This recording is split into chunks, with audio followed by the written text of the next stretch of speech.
Start कर रहे हैं। देखिए, अभी तक हम लोग कर चुके हैं नेचर ऑफ सप्लाई,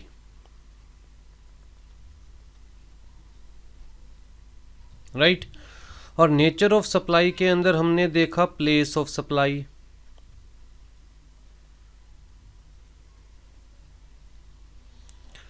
जिससे हम लोगों को ये पता चलता है कि एक्चुअल में सप्लाई इंटरस्टेट है या इंट्रास्टेट है। इसका मतलब कौन सी जीएसटी पेएबल है। ठीक है जी। अब हम देख रहे हैं time of supply. Time of supply से हमें पता चलेगा कि एक्चुअल में जीएसटी पे कब करना है, क्योंकि GST is payable on the supply of goods services और बोथ। तो टाइम ऑफ सप्लाई हमें बताएगा कि हमें जीएसटी कब पे करना है।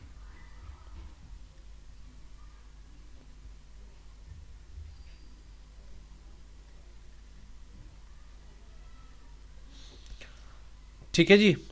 तो हम टाइम ऑफ सप्लाई के अंदर हम लोग पहले पढ़ेंगे time of supply of goods और फिर पढ़ेंगे time of supply of services. आ जाइए, सबसे पहले time of supply of goods. अब यहाँ पर हमारे पास अलग अलग सिनेरियोज हैं।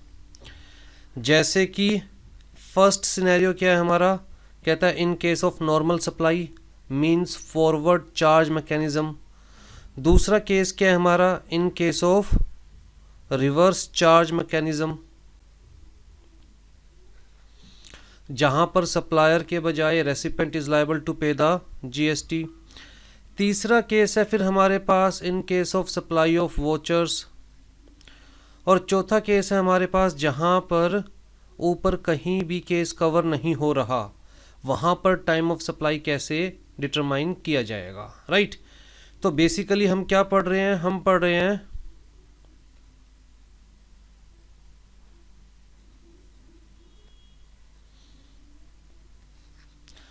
टाइम ऑफ सप्लाई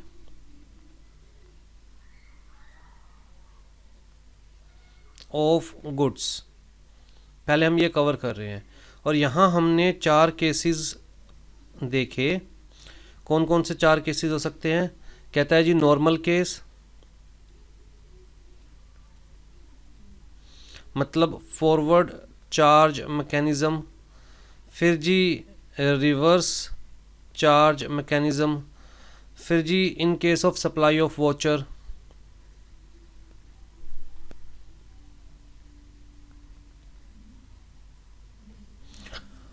और चौथा जो कहीं भी कवर नहीं हो रहा।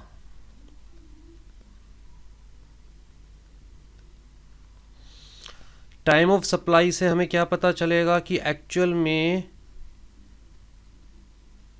When GST is payable. ठीक है, आपकी सप्लाई कब हुई है उसके अकॉर्डिंग आपको कब जीएसटी पे करना है। तो सबसे पहले हम नॉर्मल केस देख रहे हैं जी, स्ट्रेट फॉरवर्ड केस, जहां एक्चुअल में जीएसटी किसे पे करनी होती है, कहता है जी सप्लायर को पे करनी होती है। अब हम लोग बात कर रहे हैं सीजीएसटी एक्ट के प्रोविजंस की। इसके अलावा हम लोग बात करेंगे सीजीएसटी रूल्स की। ठीक है जी। तो टाइम ऑफ सप्लाई के अंदर सीजीएसटी एक्ट, सीजीएसटी रूल्स। सबसे पहले हम बात कर रहे हैं section 12 of CGST act 2017। Section 12 बता रहा है time of supply of goods. तो in case of in normal case जैसे कि फॉरवर्ड चार्ज मैकेनिज्म, हमें 3 क्राइटेरिया दे रखे हैं। कहता है टाइम ऑफ सप्लाई कंसीडर किया जाएगा earlier of the following dates. तो 3 क्राइटेरियाज हमें दे रखे हैं। सबसे पहला क्या है, date of issue of invoice by the supplier. ये चीज़ मैं आपको पहले ही बता चुका हूँ, जीएसटी के अंदर इनवॉइस इशू करना मैंडेटरी है एक्सेप्ट इन सर्टेन केसेस। कुछ केसेस ऐसे हैं जहां हमें जीएसटी नहीं इशू करना पड़ता, जैसे कि अगर सप्लाई की वैल्यू मैक्सिमम 200 रुपीज़ तक की है तो हमें जीएसटी नहीं इशू करना पड़ता, राइट। लेकिन इन जनरल आपको क्या याद रखना है कि जीएसटी के अंदर we have to issue the invoice, जिसे हम जीएसटी इनवॉइस कहते हैं। ठीक है, तो सबसे पहला क्या दे रखा है, date of issue of invoice. दूसरा दे रखा है last date on which the supplier is required to issue invoice. अब जी कहाँ बता रखा है ये कि जी इनवॉइस इशू करने की लास्ट डेट क्या है, कहता है सेक्शन 31 में बता रखा है। और तीसरा है the date on which supplier receives the payment with respect to the supply. तो यहाँ पर 3 क्राइटेरिया हो गए हमारे पास।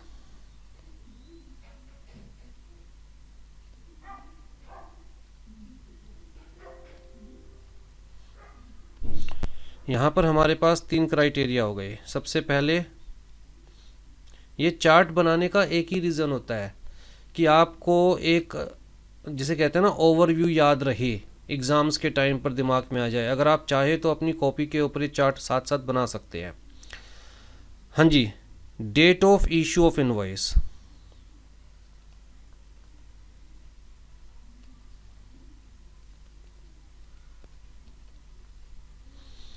दूसरा हमें क्या कहा गया, कहता है जी the last date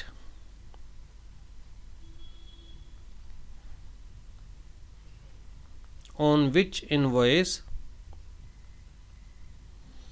shall be issued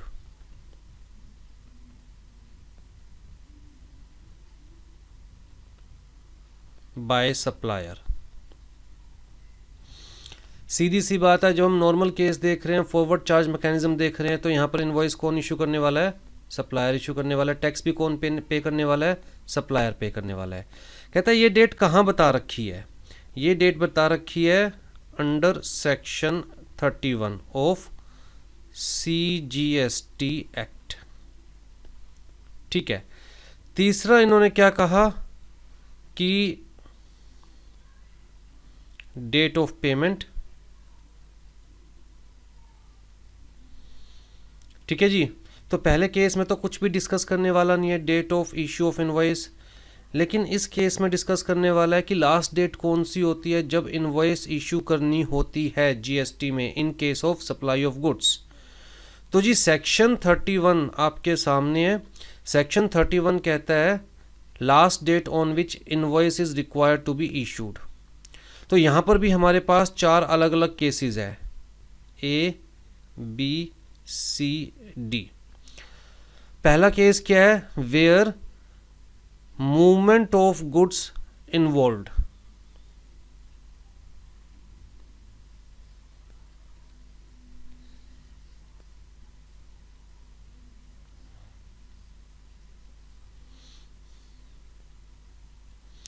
where movement of goods involved। दूसरा केस क्या है, where movement of goods is not involved।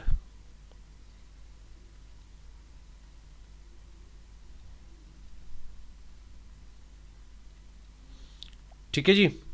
तीसरा केस क्या दे रखा है, कंटिन्यूस सप्लाई ऑफ गुड्स।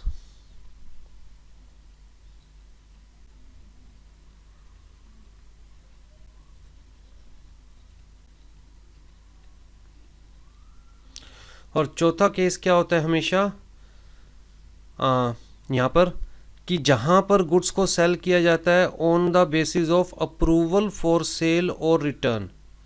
मतलब मैं आपको गुड्स दे रहा हूँ, आपको कह रहा हूँ कि लो भैया 7 दिन यूज़ करके देखिए, 7 डेज़ यूज़ करके देखिए, अगर आपको पसंद आ जाए तो अपने पास रख लीजिएगा, नहीं तो रिटर्न कर दीजिएगा। राइट।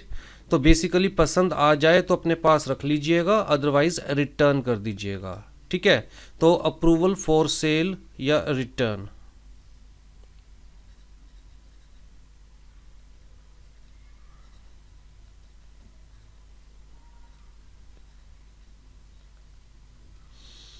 फटाफट से पहले देख लीजिए हम क्या पढ़ रहे हैं। Time of supply of goods, यहां पर हमें 4 केसेस दिए गए। किसने दिए 4 केसेस, सेक्शन 12 ने ऑफ CGST एक्ट। ठीक है। 4 केसेस कौन से हैं, कहता है जी फर्स्ट तो in case of normal supply of goods मतलब फॉरवर्ड चार्ज मैकेनिज्म, दूसरा रिवर्स चार्ज मैकेनिज्म, तीसरा सप्लाई ऑफ वोचर का केस है, और चौथा एनी अदर केस मतलब जो पहले 3 केसेस में कवर नहीं हो रहे। तो सबसे पहले हम बात कर रहे हैं जी नॉर्मल केस की, फॉरवर्ड चार्ज मैकेनिज्म की। तो हमें कहा गया जी देखिए आपको 3 डेट्स देखनी है। एक है date of issue of invoice, की सप्लायर ने इनवॉइस कब इशू करी है। दूसरा है last date on which invoice shall be issued by the supplier, ये सेक्शन 31 ने बता रखा है। तीसरा है डेट ऑफ पेमेंट। ठीक, इन तीनों में से विच एवर इज अर्लियर।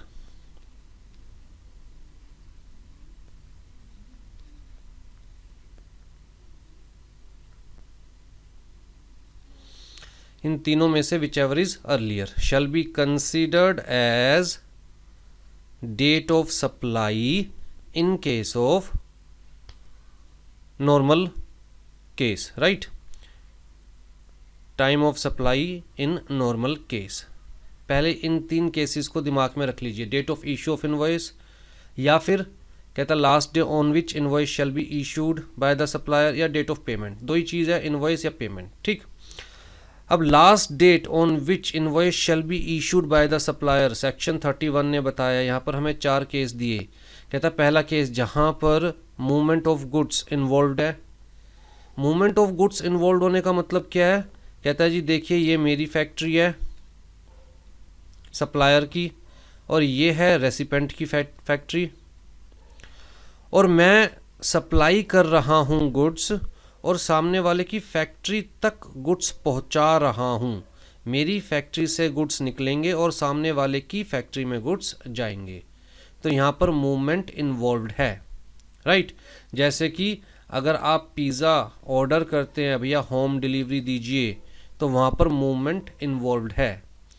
तो यहाँ पर इन्होंने कहा कि भैया गुड्स को मूव करवाने से पहले यू मस्ट इशू इनवॉइस। क्या कहा इन्होंने? बिफोर और on the time of removal of goods. जब आप गुड्स को अपनी फैक्ट्री से रिमूव कर रहे हैं, अपने आउटलेट से रिमूव कर रहे हैं, उससे पहले you must issue the invoice.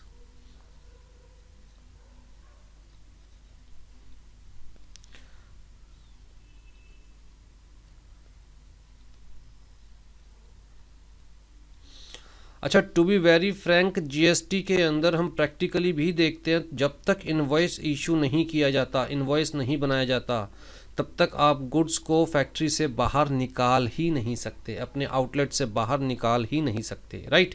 अगर आप निकाल दोगे रास्ते में पकड़ा जाएगा, ठीक है जी। यहाँ पर इन्होंने क्या कहा कि भैया जहाँ पर मूवमेंट इन्वॉल्व नहीं है, इसका मतलब आप शॉप पर जाते हैं, वहीं पर ऑर्डर करते हैं, वहीं पर पिज़्ज़ा लेते हैं और वहीं पर या तो खा लेते हैं या खुद डिलीवरी लेके आ रहे हैं, कोई फ़र्क नहीं पड़ता, लेकिन सप्लायर की तरफ से मूवमेंट ऑफ गुड्स नहीं है। तो जी जैसे ही आप सप्लायर को ऑर्डर देते हैं, वो आपके हाथ में गुड्स रखता है, लेकिन डिलीवरी के साथ साथ आपको इनवॉइस भी पकड़ा देता है। तो ऑन और before the delivery of the goods to the recipient.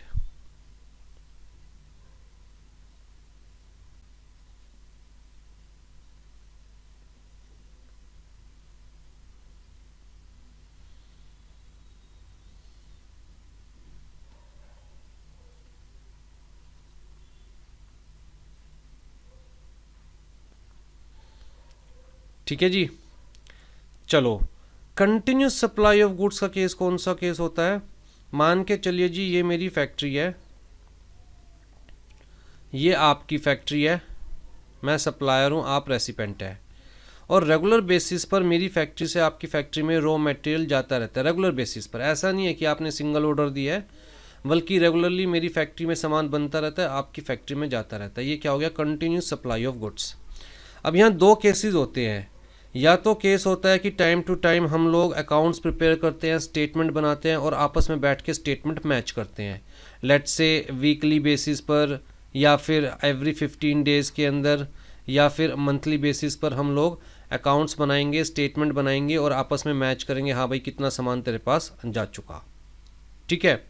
या फिर एक और केस होता है कि पीरियोडिकल पेमेंट चलती रहती है, सामान जाता रहेगा, कुछ पेमेंट्स आती रहेगी, सामान जाता रहेगा, कुछ पेमेंट्स आती रहेगी।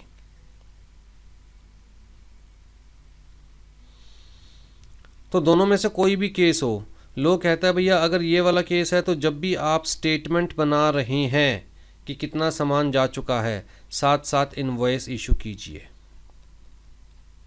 अगर ये वाला केस है तो लोग कहता है भैया जब भी आपको पेमेंट मिल रही है तो हर पेमेंट के लिए अलग से इनवॉइस इशू कीजिए, ठीक है। तो क्या कह रहा है जी? कहता है ऑन और before the issuance of the statement of accounts, या फिर ईच पेमेंट रिसीव्ड, राइट। तो जहाँ पर सक्सेसिव पेमेंट्स मिलती रहती है, गुड्स जाते रहते हैं, पेमेंट्स आती रहती है, तो भैया हर पेमेंट के नाम का आप इनवॉइस क्रिएट कीजिए। अगर ऐसे टाइम टू टाइम पेमेंट नहीं आ रही, पहले ही सेटल्ड है कि भैया सामान भेजता रहियो, अकाउंट्स बैठ के मैच करते रहेंगे हर 15 दिन बाद, लेकिन पेमेंट हर 3 महीने बाद दी जाएगी। तो जब भी आप अकाउंट्स मैच करेंगे, जब भी आप अकाउंट्स बनाएंगे, तो जैसे ही स्टेटमेंट सामने वाले को पकड़ाएंगे, भाई इतना सामान जा चुका है, तो स्टेटमेंट के साथ साथ इनवॉइस भी सामने वाले को पकड़ाएंगे, राइट। तो यहाँ पर आप लिख सकते हैं issuance of statement of accounts या फिर receipt of payment, each payment.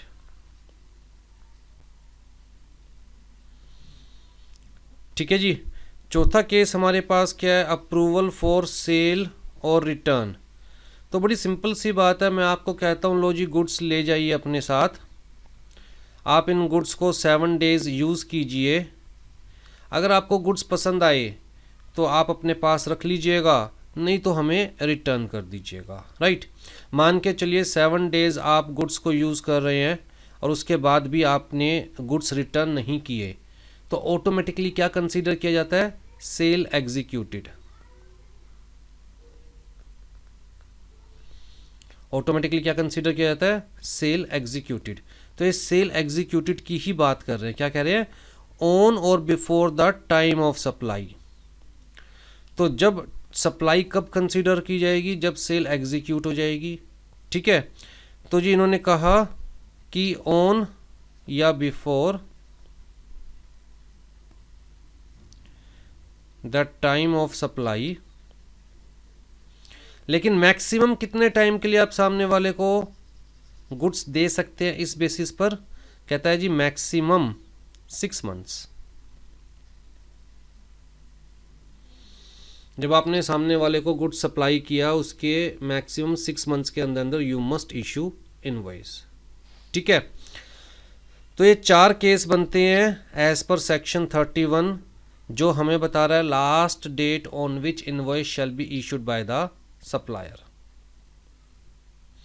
जहाँ पर मूवमेंट ऑफ गुड्स इन्वॉल्व है, भैया गुड्स को फैक्ट्री से बाहर निकालने से पहले you must issue invoice.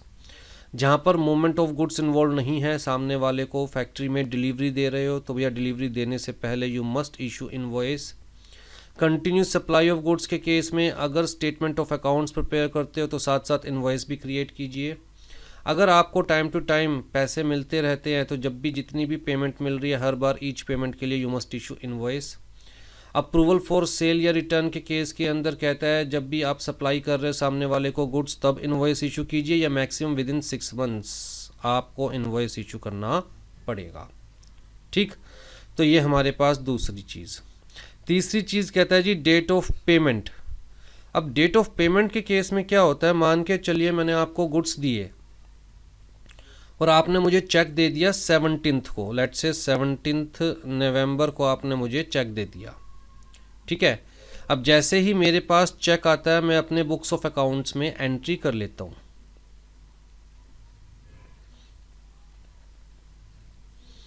Books of accounts में मैंने पैसे आए की एंट्री कर ली, अभी चेक आया मेरे हाथ में। फिर जी मैंने चेक बैंक में डिपॉजिट करवाया और एक्चुअल में मेरे अकाउंट में पैसे आए 20 नवंबर को, ठीक है। बैंक अकाउंट में पैसे आते हैं 20 नवंबर को। तो लो ने कहा डेट ऑफ पेमेंट क्या कंसीडर की जाएगी, whichever is early.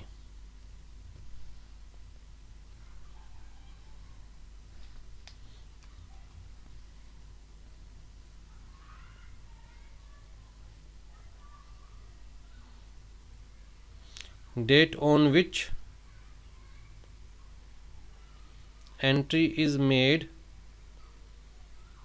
in books of accounts, या date on which amount is actually received in the accounts।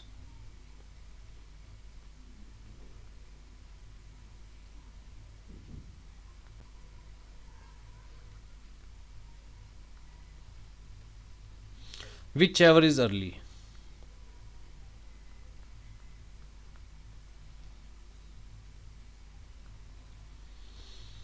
तो जी हमें 3 डेट देखनी है, इन 3 डेट्स में से फर्स्ट, सेकंड, थर्ड, इन 3 डेट्स में से जो भी अर्ली है that shall be considered as time of supply, और टाइम ऑफ सप्लाई के बेसिस पर हमें डिटरमाइन करना है कि कब जीएसटी पे करना है गवर्नमेंट को, ठीक, क्योंकि GST is payable on the supply of goods services और बोथ, ठीक है जी। तो यहाँ पर हमें 3 डेट्स में से एक तो date of issue of invoice जो कि प्लेन डेट है, दूसरा last date on which invoice shall be issued by the supplier जिसके अंदर हमारे पास फर्दर 4 केसेस हो गए, तीसरा डेट ऑफ पेमेंट, इसके अंदर फर्दर 2 केसेस हो गए, राइट, और इन दोनों में से whichever is early shall be considered as date of payment. ध्यान से नोट्स में दोबारा से देख लीजिए सारी चीज़। डेट ऑफ पेमेंट क्या है? Date on which payment is entered in books of accounts या date on which payment is credited to the bank account, whichever is earlier, ठीक है जी। इसी चीज़ को यहाँ पर एक एग्जाम्पल से समझने की कोशिश करते हैं। कहता है Deepgyan limited supplied goods to AJ limited under a contract for the goods to be delivered to the factory of AJ limited. तो यहाँ पर कौन सा केस है? Movement of goods involved. Goods were removed from the factory of Deepgyan Limited on 7th August 2021 and goods were delivered to the factory of AJ Limited on 10th August 2021. The invoice was issued on 13th August 2021 and the payment was credited to the Deepgyan's account on 20th of August 2021. Although the entry in the books was made on 17th August 2021 when check was received, ठीक है जी। तो अब ध्यान से देखिए हमें क्या क्या चीज़ कंसीडर करनी है। 3 चीज़ें कंसीडर करनी है। पहली चीज़ कौन सी? Date of issue of invoice. Invoice कब इशू किया गया जी? इनवॉइस इशू किया गया 13th अगस्त 2021।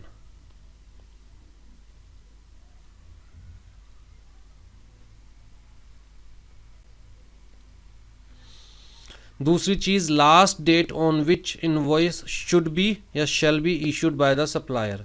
केस कौन सा है ये? कहता है जहां पर मूवमेंट ऑफ गुड्स इन्वॉल्व है, ये वाला केस है जी। इसके अंदर हमें कहा गया ऑन और before removal of goods invoice shall be issued.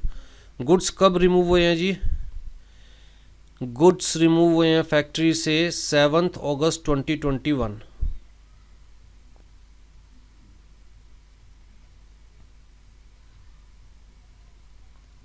दूसरी डेट आ गई जी हमारे पास। तीसरी डेट हमें क्या देखनी है? Date of payment. Date of payment के केस में कहता है date on which entry is made in the book of accounts या date on which amount is actually received in the accounts whichever is early. तो यहाँ पर हमें कहा गया 20th अगस्त को पेमेंट अकाउंट में आ गई थी, लेकिन चेक तो हमें ऑलरेडी 17th अगस्त को मिल गया था और हमने जब चेक मिला था तभी बुक ऑफ अकाउंट्स में एंट्री कर ली थी। तो which ever is early 20th अगस्त और 17th अगस्त, तो 17th अगस्त हमारे पास थर्ड डेट आ गई।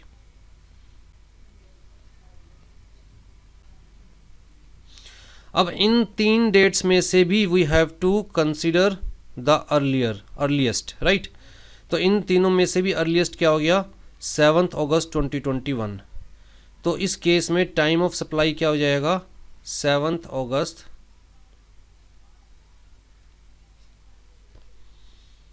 2021।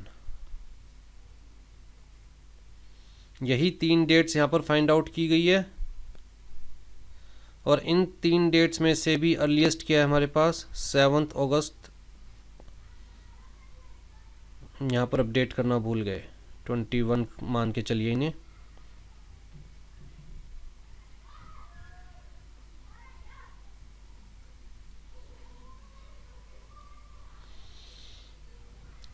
ठीक है जी। सिर्फ क्वेश्चन में डेट अपडेट कर दी,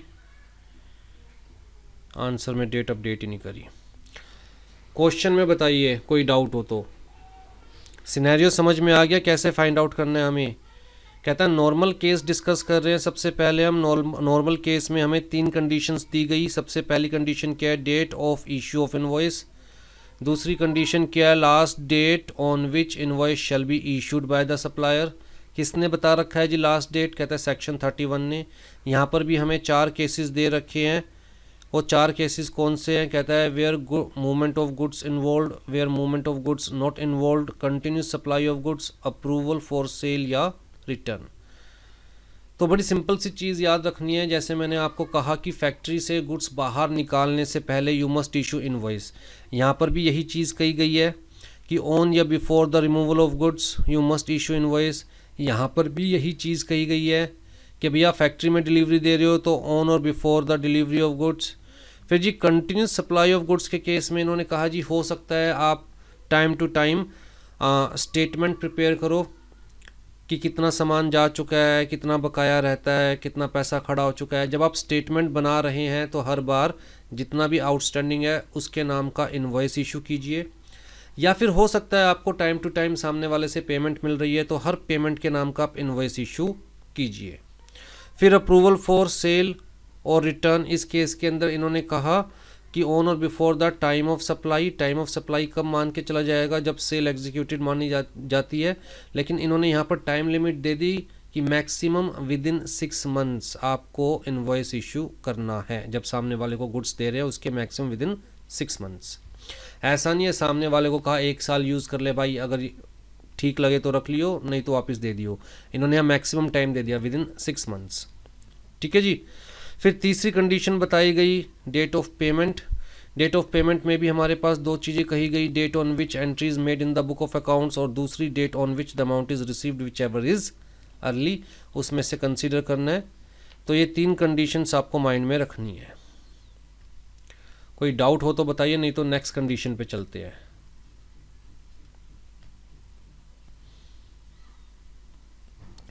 नेक्स्ट है हमारे पास रिवर्स चार्ज मैकेनिज्म वाला case. In case of supplies in respect of which tax is paid और liable to be paid on reverse charge basis. तो time of supply shall be earliest of the following. यहाँ हमारे पास 3 conditions दोबारा दी गई। पहली, date of receipt of goods. अब ध्यान से देखिए, जब हम बात कर रहे हैं रिवर्स चार्ज मैकेनिज्म की, तो भैया रिवर्स चार्ज मैकेनिज्म में तो tax is paid by A recipient.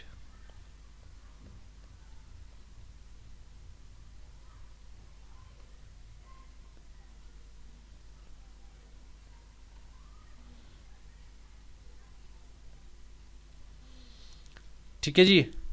तो उसी के पॉइंट ऑफ व्यू से चीज़ों को कंसीडर करेंगे। इन्होंने एक कंडीशन बताई,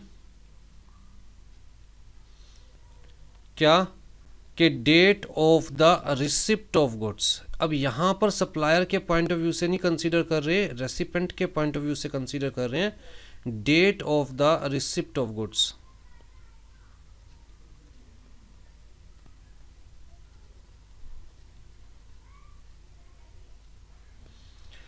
दूसरी कंडीशन क्या बताई गई, the date of payment as entered in the book of the recipient और the date on which the payment is debited. Recipient की अकाउंट से जब पैसे गए, whichever is earlier.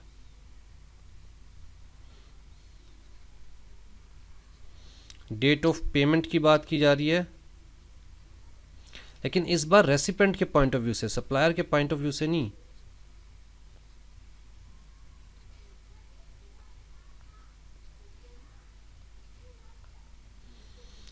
Entry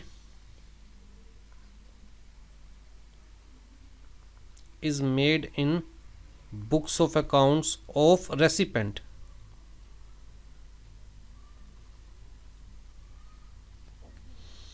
या फिर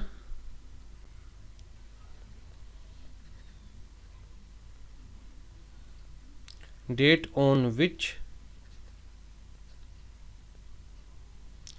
पेमेंट इज डेबिटेड। क्रेडिटेड नहीं, debited. गई किसके अकाउंट से जाएगी, रेसिपेंट के अकाउंट से, राइट।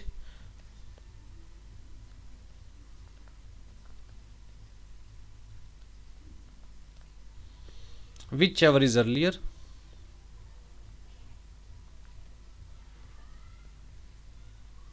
अगर फॉरवर्ड चार्ज मैकेनिज्म देखे तो यही दो कंडीशन थी, date on which entry is made in the book of account या date on which amount is received. ये जो कंडीशन थी वो सप्लायर के पॉइंट ऑफ व्यू से थी, क्योंकि टैक्स किसे पे करना था, सप्लायर को पे करना था। लेकिन रिवर्स चार्ज मैकेनिज्म में यही दो कंडीशंस है, लेकिन रेसिपेंट के पॉइंट ऑफ व्यू से है, क्योंकि टैक्स किसे पे करना है, रेसिपेंट को टैक्स पे करना है। ठीक। थर्ड कंडीशन हमें क्या दी गई यहाँ पर, date immediately following 30 days from the date of the issue of invoice और any other document by whatever name called in lieu thereof by the supplier.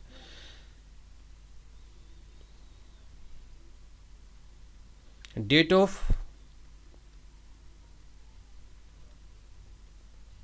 Issue of invoice,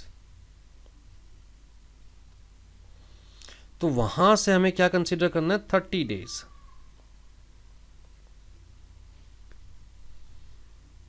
30 days following the date of issue of invoice by supplier.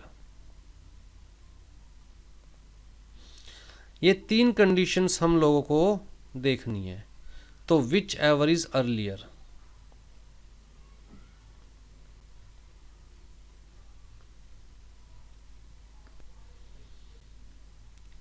ठीक है जी। Provided that, जहां पर इन तीनों cases के अंदर time of supply find out करना possible नहीं है, तो time of supply shall be the date of entry in the books of accounts of the recipient of the supply. चलो जी, तीसरा केस हमारे पास क्या है, in case of supply of vouchers by the supplier. अब मान के चलते हैं जी, मैं बिग बाजार से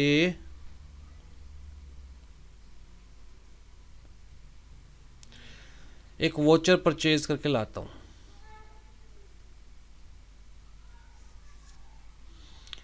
ठीक, देते हैं ना वो लोग कि भैया आप 4500 रुपये के वोचर लो जिससे आप 5000 रुपये की शॉपिंग कर सकते हो। तो एक्चुअल में उन्होंने मुझे क्या दिया, क्या सप्लाई किया, उन्होंने मुझे वोचर सप्लाई किया है।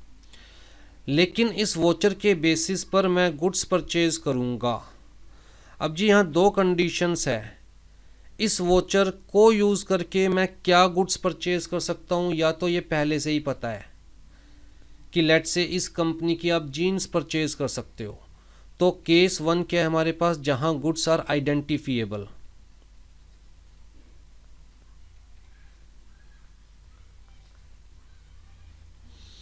पहले से ही पता है जी वोचर यूज करके हम क्या परचेज कर सकते हैं। दूसरा केस क्या है, बिग बाजार ने कहा जी आप कुछ भी ले सकते हो बिग बाजार से, कोई फर्क नहीं पड़ता, आप फूड आइटम ले सकते हो, ग्रोसरी आइटम ले सकते हो, राइट, किचन आइटम्स ले सकते हो, इलेक्ट्रॉनिक आइटम्स ले सकते हो, आप कुछ भी ले सकते हो। तो जहां पर goods are not identifiable,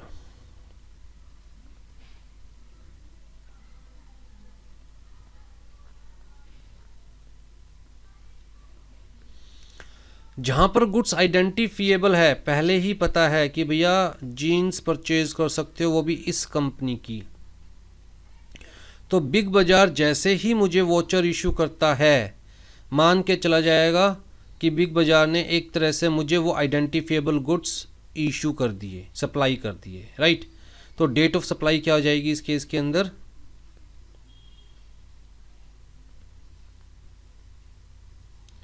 date of supply of voucher. लेकिन जहां पर गुड्स आइडेंटिफिएबल नहीं है, अभी पता नहीं है कि मैं उससे क्या परचेज करूंगा, उस केस में जब तक मैं परचेज नहीं करूंगा तब तक गुड्स की सप्लाई कंसीडर नहीं की जाएगी। तो इस केस में एक्चुअली में जब मैं वोचर को यूज करूंगा,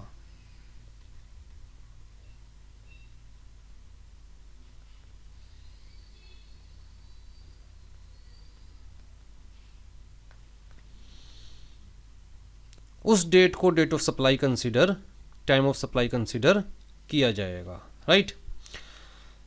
तो जी date of issue of voucher किस केस में, if the supply is identifiable at that point. Date of redemption of voucher किस केस में, जहां पर सप्लाई आइडेंटिफिएबल नहीं है, मतलब इन ऑल अदर केसेस, ठीक है जी। और अगर ऊपर बताई गई तीनों में से किसी भी कंडीशन में टाइम ऑफ सप्लाई कवर नहीं हो रहा है, ना केस यहाँ पर कवर हो रहा, ना यहाँ पर कवर हो रहा, ना यहाँ पर कवर हो रहा है, तो एनी अदर केस में क्या कहा गया, in case where a periodical return has to be filed. अब जी जीएसटी में आपको रिटर्न फाइल करनी पड़ती है, राइट, सप्लायर को भी रिटर्न फाइल करनी पड़ती है, रेसिपेंट को भी रिटर्न फाइल करनी पड़ती है, और पीरियोडिकल रिटर्न फाइल करनी है, मंथली बेसिस पर रिटर्न फाइल करनी पड़ती है। और कुछ केसेस में जहाँ पर सप्लायर या रेसिपेंट जो है वो स्मॉल सप्लायर स्मॉल रेसिपेंट में आते हैं, तो उन केसेस में कहता है जी इवन क्वार्टरली बेसिस पर रिटर्न फाइल करनी पड़ती है, राइट। तो जब आप रिटर्न फाइल करोगे, रिटर्न में तो शो करोगे ना क्या रिसीव किया, क्या सप्लाई किया, तो उसी डेट को कंसीडर किया जाएगा। Date on which such return is to be filed shall be considered as time of supply. ठीक, फॉरवर्ड चार्ज मैकेनिज्म के केस में, सप्लायर के केस में, रिवर्स चार्ज मैकेनिज्म के केस में, रेसिपेंट के केस में। ठीक है जी। अगर मान के चलो रिटर्न भी फाइल नहीं करनी है आपको पीरियोडिकली, जैसे कि अगर हम बात करें कैजुअल टैक्सेबल पर्सन की, तो कैजुअल टैक्सेबल पर्सन के बारे में मैंने आपको बताया था, मतलब एक ऐसा इंसान जो कि चलते फिरते घूमते फिरते ठेला लगाता है, स्टॉल लगाता है। जैसे ट्रेड फेयर लगा तो वहाँ पर 15 दिन के लिए अपनी स्टॉल लगा ली, दिवाली मेला लगा तो वहाँ पर 15 दिन के लिए अपनी स्टॉल लगा ली। तो ऐसा बंदा जिसका फिक्स्ड काम नहीं है बल्कि वो टेम्परेरी बेसिस पर अलग अलग ओकेजन्स पर स्टॉल लगाता है, तो अब उसको पीरियोडिकल रिटर्न तो फाइल करनी नहीं क्योंकि उसका परमानेंट काम तो है नहीं। तो उस केस के अंदर कहता है जी जब भी वो टैक्स पे करेगा उसी डेट को टाइम ऑफ सप्लाई कंसीडर कर लिया जाएगा। ठीक है जी। द टाइम ऑफ अच्छा, यहाँ तक पहले बताइए कोई डाउट हो तो। हमने चारों केस डिस्कस कर लिए, ये normal case, reverse charge mechanism, यहाँ पर रेसिपेंट के पॉइंट ऑफ व्यू से चीज़ों को देखा जाएगा। सप्लाई ऑफ वोचर से केस में हमने देख लिया कि गुड्स आइडेंटिफिएबल है या आइडेंटिफिएबल नहीं है। Any other case, normal case के अंदर हमारे पास 3 कंडीशंस दी गई। Date of issue of invoice, the last date on which invoice shall be issued by the supplier, date of payment, last date on which invoice shall be issued by the supplier. ये section 31 of CGST act बताता है। यहाँ पर हमारे पास 4 cases बनते हैं। पहला case जहाँ पर मूवमेंट ऑफ गुड्स इन्वॉल्व है, दूसरा केस जहाँ पर मूवमेंट ऑफ गुड्स इन्वॉल्व नहीं है, तीसरा केस जहाँ कंटिन्यूस सप्लाई ऑफ गुड्स है, चौथा case supply of goods on approval for cell और रिटर्न बेसिस। ठीक है। पेमेंट के केस में हमने देखा डेट ऑफ पेमेंट में हमें 2 डेट्स लेनी होती है, date on which entry is made in the book of accounts या date on which amount is received, whichever is early हमें कंसीडर करना होता है। ठीक है जी। रिवर्स चार्ज मैकेनिज्म के केस में दोबारा हमें 3 कंडीशंस दी गई। रेसिपेंट के पॉइंट ऑफ व्यू से देखना है date of receipt of the goods, date of payment. Recipient के पॉइंट ऑफ व्यू से पेमेंट उसने अपनी बुक्स में कब एंट्री करी है पे करने की, या फिर उसके अकाउंट से एक्चुअल में कब डेबिट हुई है, विच एवर इज अर्ली। ठीक है।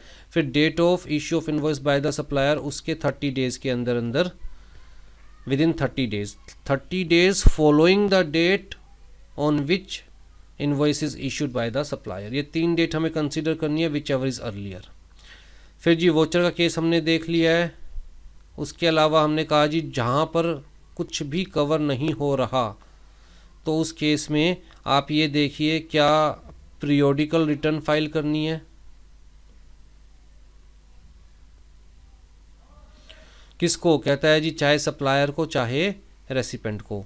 अगर फॉरवर्ड चार्ज मैकेनिज्म वाला केस है तो सप्लायर,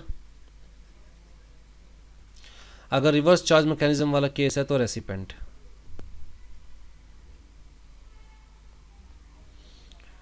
ठीक है। तो जिस डेट को वो रिटर्न फाइल करेंगे उसी डेट को टाइम ऑफ सप्लाई कंसीडर कर लिया जाएगा। अगर रिटर्न ही फाइल नहीं करनी जैसे कैजुअल टैक्सेबल पर्सन, तो कहता है date of payment of tax, date on which. बाबू जहाँ कहीं भी कवर नहीं हो रहा है ना, नॉर्मल केस है, मतलब फॉरवर्ड चार्ज मैकेनिज्म में भी हम फाइंड आउट नहीं कर पा रहे हैं time of supply, reverse charge mechanism में भी फाइंड आउट नहीं कर पा रहे हैं time of supply, supply of voucher वाला केस भी नहीं है, तो एनी अदर केस हो गया ना। इस केस के अंदर लॉ ने कहा जब आप किसी भी बेसिस पर time of supply find out नहीं कर पा रहे हैं तो आप एक काम कीजिए, आपको रिटर्न तो फाइल करनी होगी ना, जीएसटी की रिटर्न तो फाइल करोगे। रिटर्न क्या होता है टैक्स के अंदर? पीरियोडिकल रिटर्न, मंथली बेसिस पर रिटर्न फाइल की जाएगी कि हाँ जी हमने इतनी सप्लाई की है, इसको सप्लाई करी है, ये इनवॉइसेस है, ये सारी रिटर्न बना के फाइल की जाती है। इसी तरह रेसिपेंट रिटर्न फाइल करता है, जी मैंने इतनी रिसीव करी है, इसी से रिसीव करी है, इतना इतना पे किया है, तो वो रिटर्न दोनों तरफ से फाइल की जाती है जीएसटी पोर्टल पर। जीएसटी पोर्टल का मतलब जीएसटीएन पर, राइट। तो जीएसटी पोर्टल पर रिटर्न तो फाइल करोगे ना पीरियोडिकल, जिसके बेसिस पर गवर्नमेंट को पता रहेगा कि आपकी क्या टैक्स लायबिलिटी है। तो आप जो रिटर्न फाइल करोगे उस डेट को ही date of supply, time of supply consider कर लिया जाएगा। अगर रिटर्न भी फाइल नहीं करनी, जैसे हमने कहा कैजुअल टैक्सेबल पर्सन जो कि टेम्परेरी बेसिस पर बिजनेस करता है, रेगुलर बिजनेस नहीं करता, स्टॉल्स लगाता है जी, 15 दिन दिवाली मेला पे स्टॉल लगा ली, 15 दिन ट्रेड फेयर में स्टॉल लगा ली, तो उसे पीरियोडिकल रिटर्न भी फाइल नहीं करनी, तो उस केस में वो टैक्स तो पे करेगा, जीएसटी तो पे करेगा। तो date on which tax is paid shall be considered as the time of supply. ठीक है जी। अब यहां पर इन्होंने कहा the time of supply to the extent it relates to an addition in the value of supply. मैंने आपको सप्लाई किए थे गुड्स 1000 रुपीज़ के, लेकिन कंडीशन ये थी कि 2 मंथ्स के अंदर अंदर आप मुझे पेमेंट दे देंगे। अगर 2 महीने के अंदर पेमेंट नहीं दी तो आप पे फाइन लगाया जाएगा 200 रुपये। तो ओरिजिनल वैल्यू क्या थी सप्लाई की? 1000, और 200 रुपये क्या है? Additional value.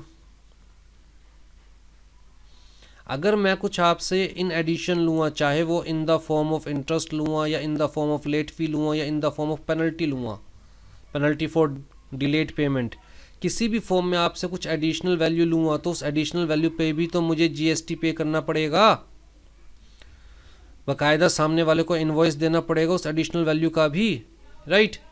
तो इन्होंने कहा कि जो ये एडिशनल वैल्यू है उसके पॉइंट ऑफ व्यू से टाइम ऑफ सप्लाई कब कंसीडर किया जाएगा। इन्होंने कहा जी जब आप सामने वाले को इनवॉइस इशू कर रहे हो, आपकी मर्जी है, to the extent shall be the date on which supplier receives such addition in value। ठीक, तो इनवॉइस इशू करोगे सामने वाले को, सामने वाला आपको पैसे देगा, तो जिस डेट पर आपको पैसे मिल रहे हैं, the date on which supplier receive such addition in value, उसी डेट को इस 200 रुपये के पॉइंट ऑफ व्यू से क्या कंसीडर किया जाएगा? Time of supply. किस लिए पढ़ रहे हैं टाइम ऑफ सप्लाई? ताकि ये पता चल सके कि एक्चुअल में सप्लाई कब हुई और उसके बेसिस पर ये देख सके कि हमें जीएसटी कब पे करनी है, उस सप्लाई से रिलेटेड गवर्नमेंट को जीएसटी कब पे करनी है। इतनी सी बात तो समझ में आ गई होगी ना अभी कि भैया जब हम सामने वाले को, मान के चलिए हम नॉर्मल केस देख रहे हैं, फॉरवर्ड चार्ज मैकेनिज़्म, ये मिस्टर ए है जो कि मिस्टर बी को गुड सप्लाई कर रहे हैं, कितने रुपए के? 1000 रुपये के गुड सप्लाई कर रहे हैं, ठीक, जिसके ऊपर 18% जीएसटी एप्लीकेबल है, तो 180 रुपये क्या हो गई? जीएसटी। तो ये प्राइस और ये टोटल मिलाकर मिस्टर बी मिस्टर ए को कितना देने वाले हैं? 1180। इसमें से मिस्टर ए को जो ये जीएसटी मिली है वो किसको जाएगी? गवर्नमेंट को जाएगी। पर जीएसटी जो गवर्नमेंट को जाएगी वो ट्रांजैक्शन बेसिस पे थोड़ा ना जाएगी, 1-to-1 ट्रांजैक्शन बेसिस पे थोड़ा ना जाएगी, बल्कि पीरियोडिकल बेसिस पे जाएगी। तो या तो मंथली बेसिस पर, आगे हम पढ़ेंगे कि मंथली बेसिस पर जाती है, कुछ केसेस में क्वार्टरली बेसिस पर रिटर्न फाइल की जाती है। ठीक है, तो पूरे महीने की जितनी जीएसटी की लाइबिलिटी बनती है वो गवर्नमेंट को एक साथ पे की जाएगी, इंडिविजुअल ट्रांजैक्शन के बेसिस पर थोड़ा ना गवर्नमेंट को पे की जाएगी। ठीक है जी। तो ये कब तक की जितनी भी आप सप्लाई कर रहे हैं उसकी पेमेंट कब आपको करनी है? जैसे मान के चलिए आपने 1 से लेकर और 30 तारीख तक, मतलब इस मंथ में जो सप्लाई करी है उसके लिए टाइम दिया जाएगा ना। लेट्स से कि आपको maximum 10th of next month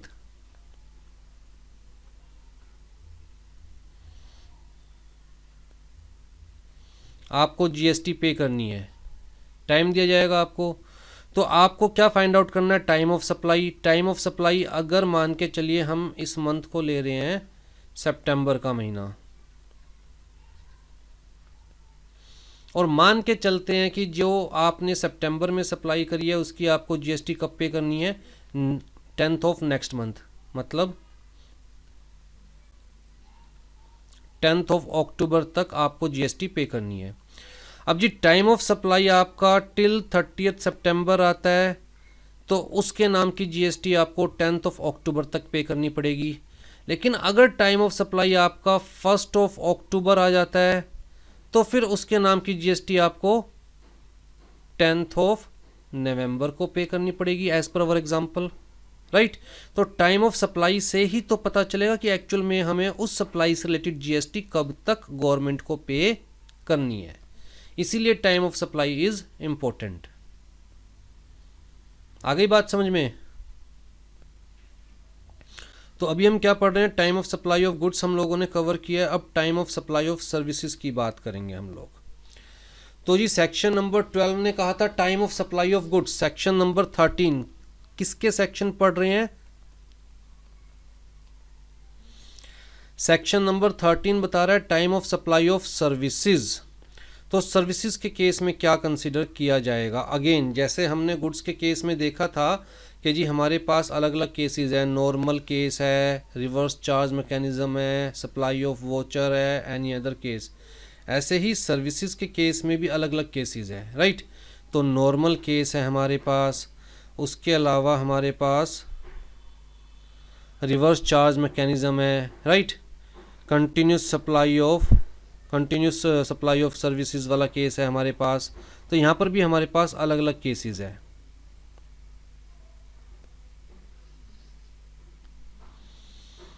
वही 3 केसेस, और उसके अलावा फिर एक ऐसा केस होता है कि भैया जहाँ ऊपर कहीं भी कवर नहीं हो रहा, तो यहाँ पर भी 4 केस आ गए हमारे पास। आ जाइए जी, सबसे पहले नॉर्मल केस हम पढ़ रहे हैं।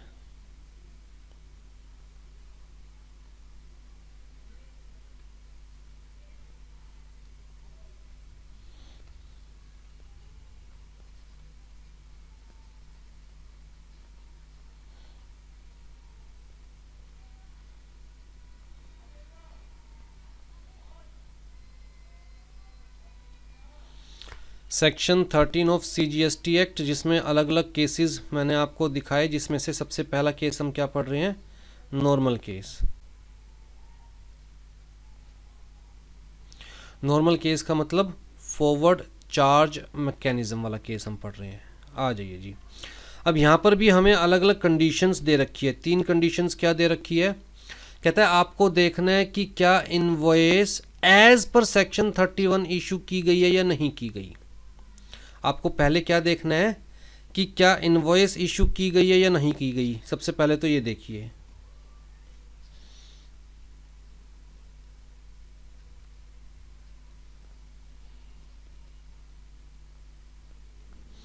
इनवॉइस इज इशूड या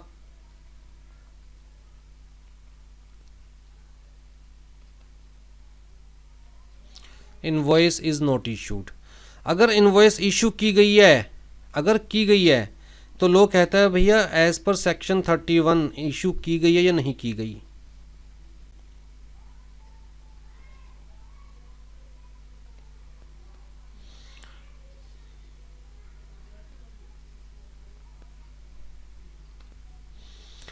इनवॉइस की बड़ी इंपॉर्टेंस है। लोग कहता है इनवॉइस एक ऐसा जरिया है जहां टैक्स इवेजन रोका जा सकता है, टैक्स की चोरी को रोका जा सकता है।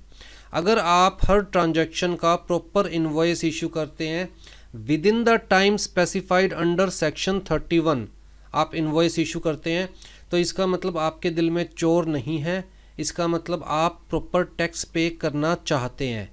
लेकिन अगर आप इनवॉइस ही इशू नहीं कर रहे तो इसका मतलब कि आप गवर्नमेंट से उस ट्रांजैक्शन को छुपाना चाहते हैं और उस ट्रांजैक्शन से रिलेटेड टैक्स पे नहीं करना चाहते। तो लॉ ने कहा कि अगर आप सीधा सीधा चलेंगे, invoice as per law issue करेंगे, तो लॉ भी आपके साथ सीधा सीधा चलेगा। अगर आप ज़रूरत से ज़्यादा समझदारी दिखाने की कोशिश करेंगे, इनवॉइस इशू नहीं करेंगे या इशू करेंगे लेकिन not as per section 31, not within the time specified under section 31, तो भैया फिर हम भी आपके साथ समझदारी दिखाएंगे, राइट। तो आपको सबसे पहले तो क्या चेक करना है कि क्या इनवॉइस इशू की गई है या नहीं की गई। अगर की गई है तो एज पर सेक्शन 31 की गई है या नॉट एज पर सेक्शन 31 की गई है। तो अगर as per section 31 invoice issue की गई है, where the invoice is issued by the supplier within the period या टाइम प्रिस्क्राइब्ड अंडर सेक्शन 31, तो we have to consider earlier of the following, date of the issue of invoice या फिर date of the receipt of payment. ध्यान से देखिएगा, example में समझाऊंगा क्या डिफरेंस बैठेगा। हमें क्या देखना है, date of issue of invoice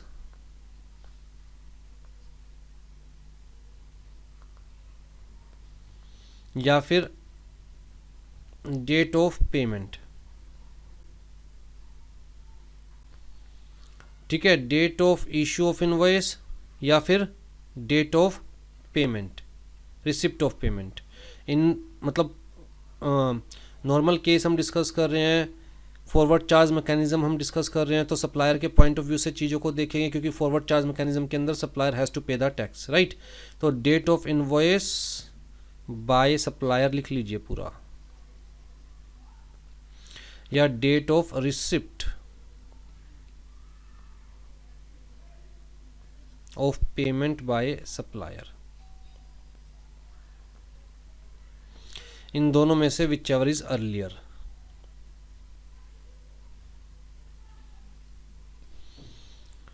अगर इनवॉइस इशू की गई है but not as per section 31, तो date of provision of service और date of receipt of payment अगर यहां पर कवर हो रही हो तो date of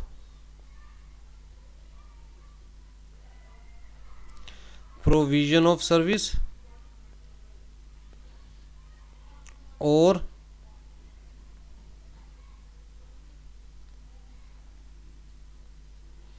receipt of payment,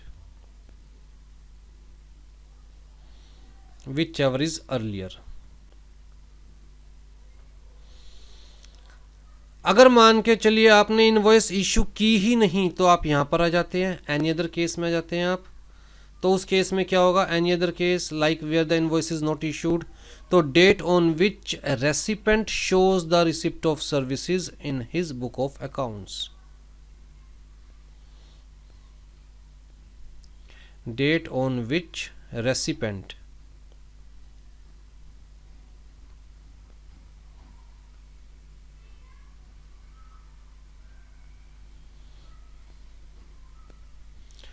shows the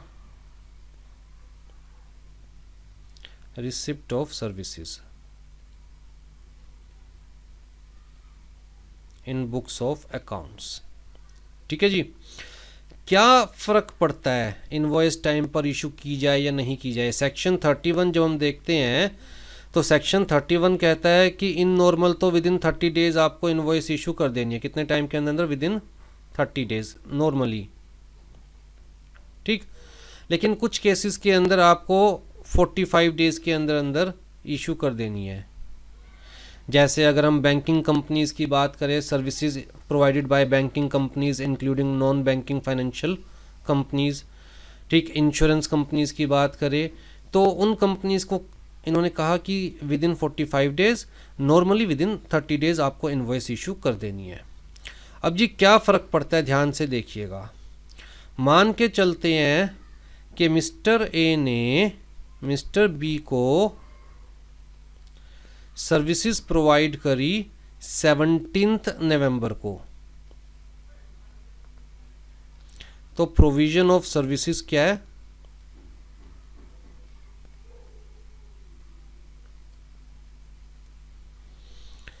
seventeenth नवंबर, ठीक है जी। अब नॉर्मल केस लेके चलते हैं, with in 30 days invoice issue हो जानी चाहिए। तो due date of invoice,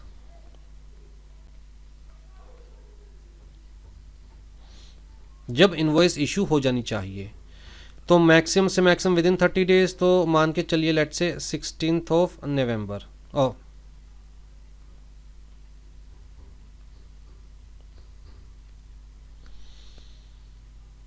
16th of दिसंबर। अच्छा, अब यहाँ पर date of receipt of payment,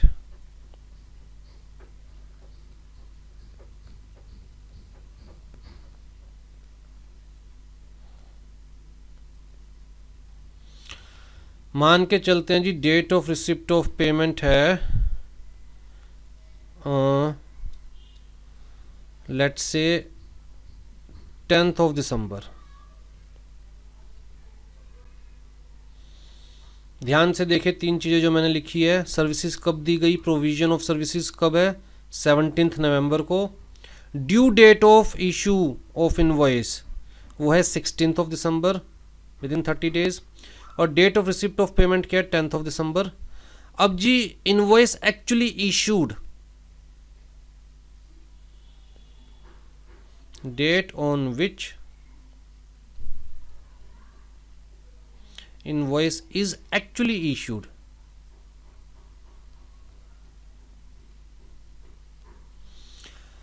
अब इस चीज पे डिपेंड करता है टाइम ऑफ सप्लाई कब कंसीडर की जाएगी।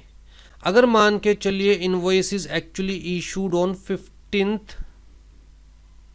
दिसंबर, 15 दिसंबर का मतलब विद इन 30 डेज,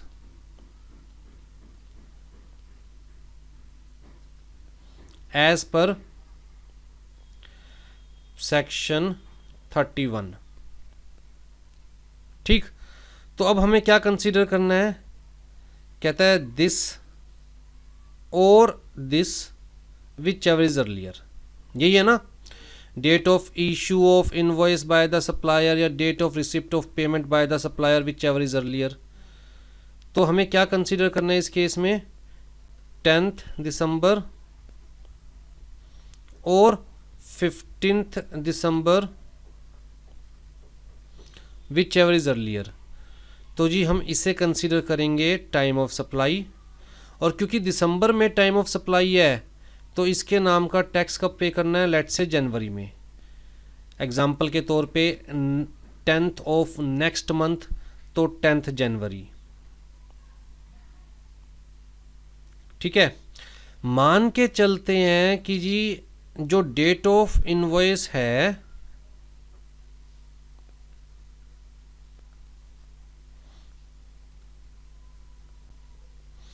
वो 15 दिसंबर नहीं है बल्कि 17th दिसंबर है,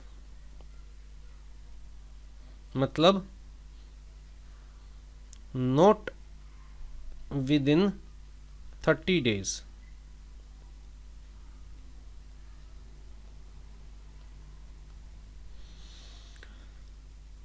ठीक, तो इस केस में हमें क्या कंसीडर करना है, कहता है जी ये कंसीडर करना है प्रोविजन ऑफ सर्विसेज, क्या कंसीडर करना है, date of provision of services और date of receipt of payment, ये कंसीडर करना है, विच एवर इज अर्लियर।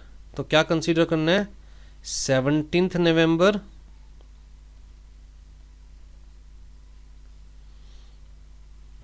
और 10th दिसंबर,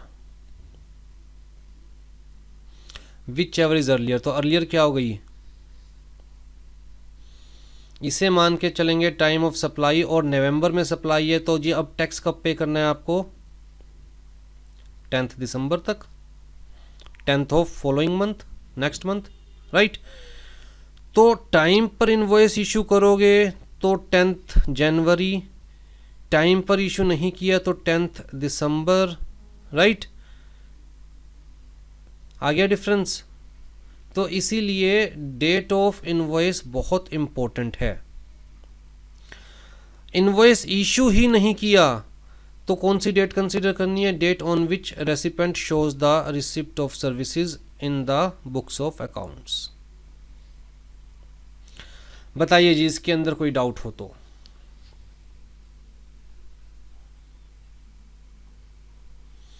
अच्छा, जितने रुपए की आपने इनवॉइस इशू करी थी, लेट से आपने इनवॉइस इशू करी थी 10,000 रुपीज़ की, अब आपको एक्चुअल में रिसीव हुए हैं 11,000 रुपीज़।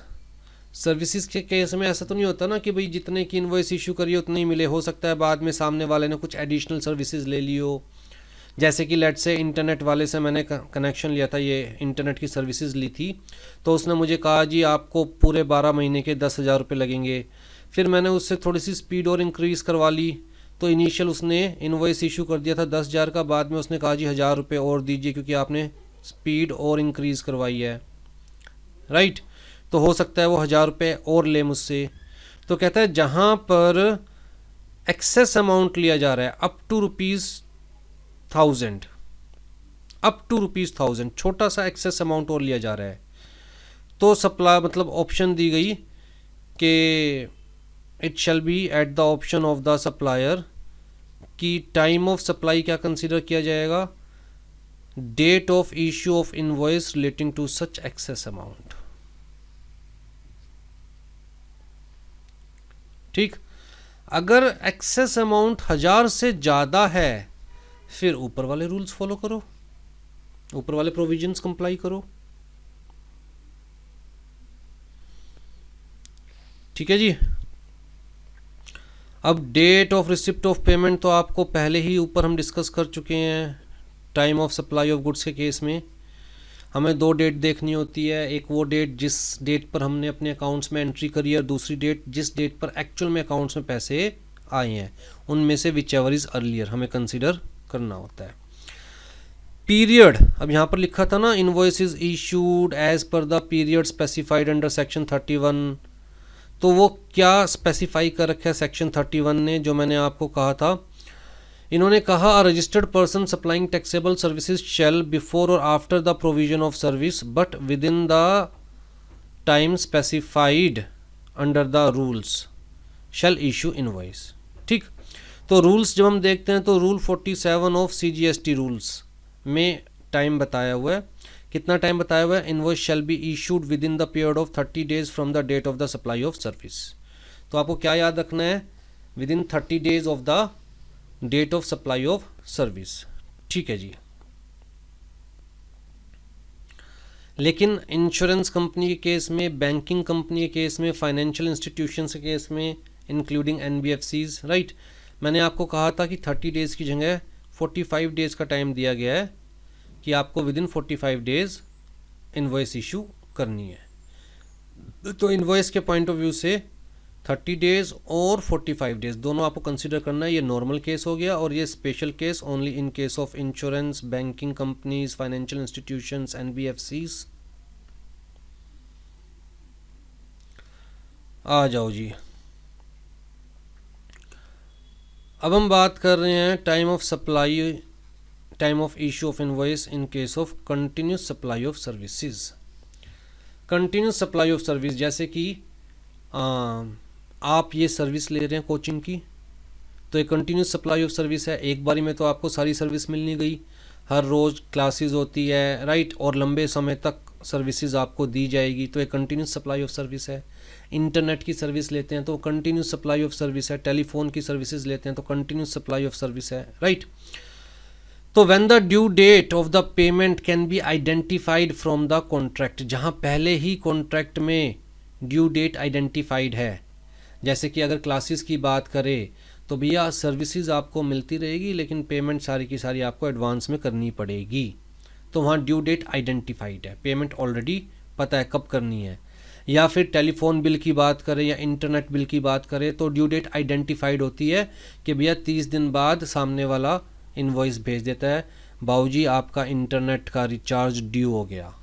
ठीक, तो जहाँ ड्यू डेट आइडेंटिफाइड है उस केस में invoice will be issued before और after the payment is made by the recipient but within the time specified, मतलब 30 डेज और 45 डेज के अंदर अंदर invoice will be issued whether और not the payment has been received by the supplier. तो telephone का case है, या फिर इंटरनेट का केस है, यहाँ पर जो ड्यू डेट है उस डेट पर हमारे घर ऑटोमेटिकली बिल पहुँच जाता है, पोस्ट पेड के केस में स्पेसिफिकली, राइट। तो चाहे हम पे करें या ना करें, लेकिन हमारे घर पे ऑटोमेटिकली बिल पहुँच जाता है, ठीक।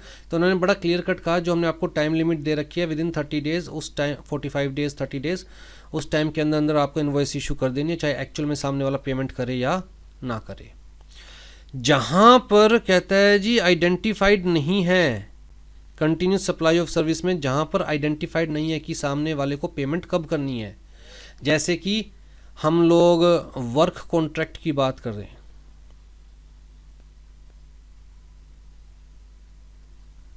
मैंने ये वर्ड स्पेसिफिकली लिखा है वर्क कॉन्ट्रैक्ट, और इसको मैंने आपको कहा भी था प्रीवियस क्लासेस में से किसी एक क्लास में कि इस वर्ड को हाईलाइट कर लीजिए।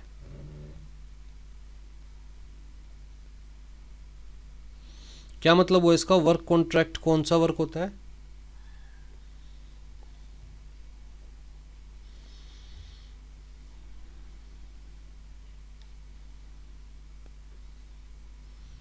प्लीज बता दो।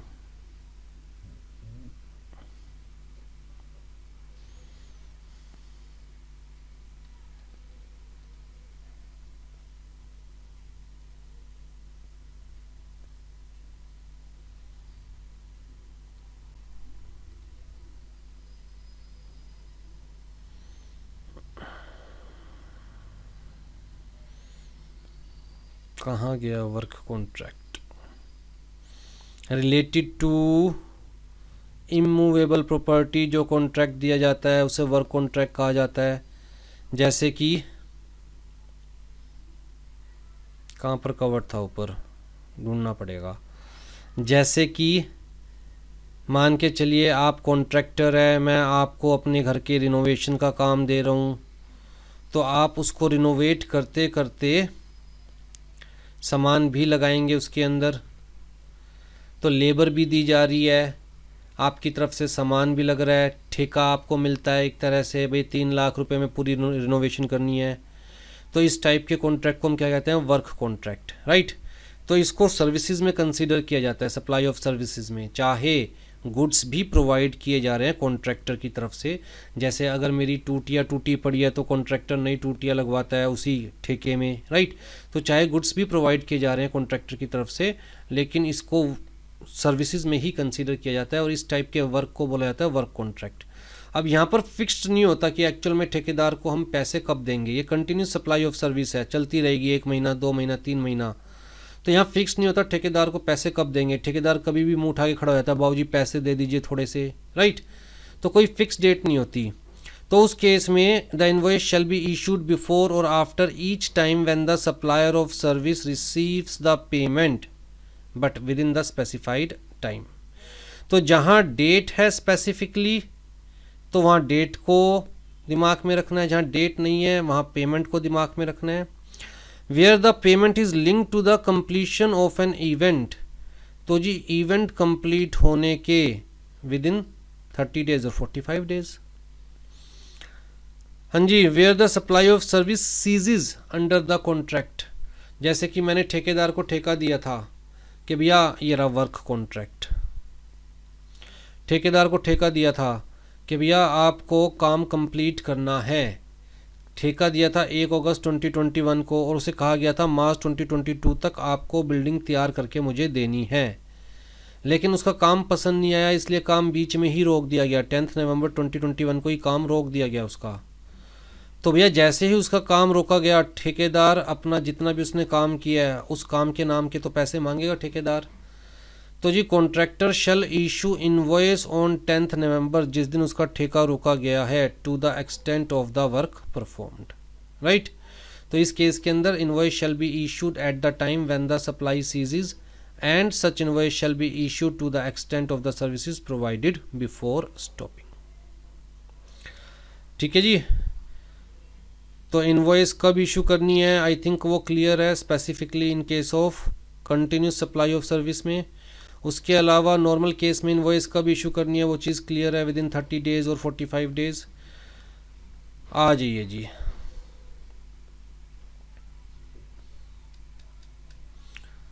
हाँ जी, तो एज़ पर सेक्शन 31 इनवॉइस कब इशू करनी है, क्लियर है। तो दिमाग में क्या रखना है, 30 डेज़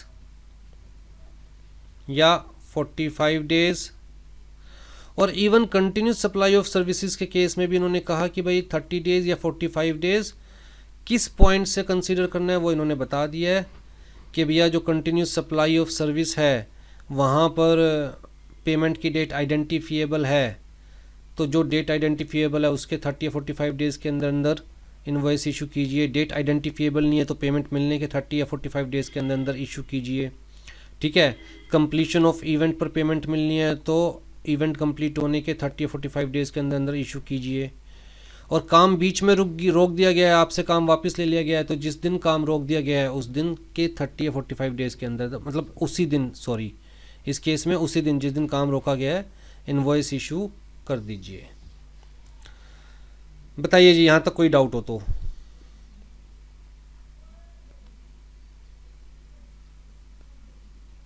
अभी हमने सिर्फ एक ही केस डिस्कस किया है, नॉर्मल केस। दूसरा क्या है, रिवर्स चार्ज मैकेनिज्म। क्या पढ़ रहे हैं हम, सप्लाई ऑफ सर्विसेज वाला रिवर्स चार्ज मैकेनिज्म। तो यहाँ हमें दो ही कंडीशन दी गई है, क्या, date of payment as entered in the book of accounts of the recipient. Reverse charge mechanism में रेसिपेंट के पॉइंट ऑफ व्यू से चीज़ों को देखना है, तो डेट ऑफ पेमेंट कंसीडर करना है हमको,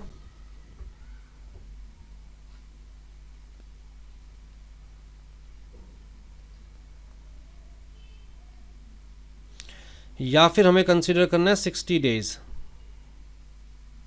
कब से 60 days, immediately following the date immediately following 60 days from the date of issue of invoice।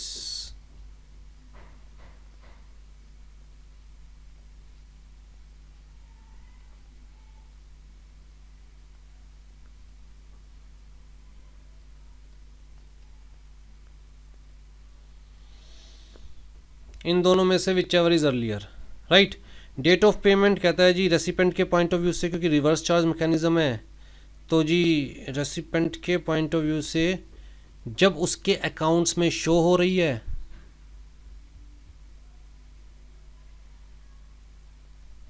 या उसके अकाउंट से डेबिट हो रही है,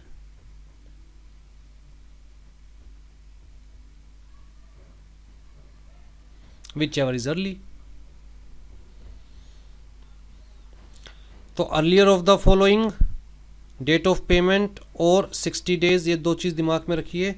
60 डेज कहता है डेट ऑफ इनवॉइस इशू करने के, डेट ऑफ पेमेंट के केस में रेसिपेंट के पॉइंट ऑफ व्यू से जब उसके अकाउंट में वो शो कर रहा है payment is debited in his account, या फिर shown entered in the book of accounts, whichever is earlier. हाँ जी, provided that where it is not possible to determine the time of supply as per A or B, the time of supply shall be date of entry in the books of accounts of the recipient of supply। अच्छा, मान के चलिए supply हो रही है दो associated enterprises के बीच में, आपस में दोनों एसोसिएटेड है, एक तो रहता है जी फॉरेन में और दूसरा है इंडिया में, राइट। तो दो associated enterprise where the supplier of service is located outside India, तो time of supply shall be the date of entry in the books of accounts of the recipient of supply और date of payment whichever is earlier. आ जाइए जी, फिर voucher के case में बिल्कुल as it is same है जो हमने गुड्स के केस में पढ़ा था। अगर वोचर में जिस डेट को वोचर इशू किया गया है आइडेंटिफिएबल है कि क्या खरीदा जा सकता है वोचर से, तो भैया date of issue of voucher shall be time of supply. अगर आइडेंटिफिएबल नहीं है तो वोचर से जब खरीदेंगे एक्चुअल में तो उसी को date of time of supply consider किया जाएगा। फिर जहाँ पर कहीं भी कवर नहीं होता केस, तो वही सप्लाई ऑफ गुड्स वाला केस है कि पीरियोडिकल रिटर्न फाइल करनी है तो भैया जब रिटर्न फाइल की जाएगी, अगर पीरियोडिकल रिटर्न फाइल नहीं करनी तो जब टैक्स पे किया जाएगा, that shall be consider as time of supply. बताइए जी, दोनों ही केसेस में सिमिलरिटी बहुत है, टाइम ऑफ सप्लाई में भी और time of supply of goods में भी और time of supply of services में भी।